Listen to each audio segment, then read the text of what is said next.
محبت خدا سے ہو تو بندگی بن جاتی ہے، محبت استاد سے ہو تو روشنی بن جاتی ہے، محبت دولت سے ہو تو مرض بن جاتی ہے، محبت انسان سے ہو تو زندگی بن جاتی ہے، محبت والدین سے ہو تو عبادت بن جاتی ہے۔ جس طرح انسان کا بدن ٹھنڈک کی وجہ سے مختلف بیماریوں کا شکار ہو جاتا ہے، بالکل اسی طرح اگر انسان کا دل محبت سے خالی ہو جائے تو ٹھنڈا پڑ جاتا ہے، اور حسد اور تکبر سمیت بہت ساری بیماریاں اس کو لاحق ہو جاتی ہیں۔ ہمیں چاہیے کہ خدا اور اس کی محبوب ہستیوں کی محبت کے ذریعے اپنے دلوں کو گرم رکھیں۔ اگر خدا کو اپنے دل کی آنکھوں سے دیکھنا چاہتے ہیں تو غیر خدا کو اپنی ظاہری آنکھوں سے کم تر دیکھا کریں۔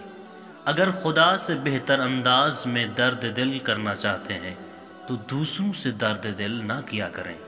اگر اپنے دل کو خدا کی محبت سے بھرنا چاہتے ہیں تو غیر خدا کی محبت سے اپنے دل کو خالی رکھیں۔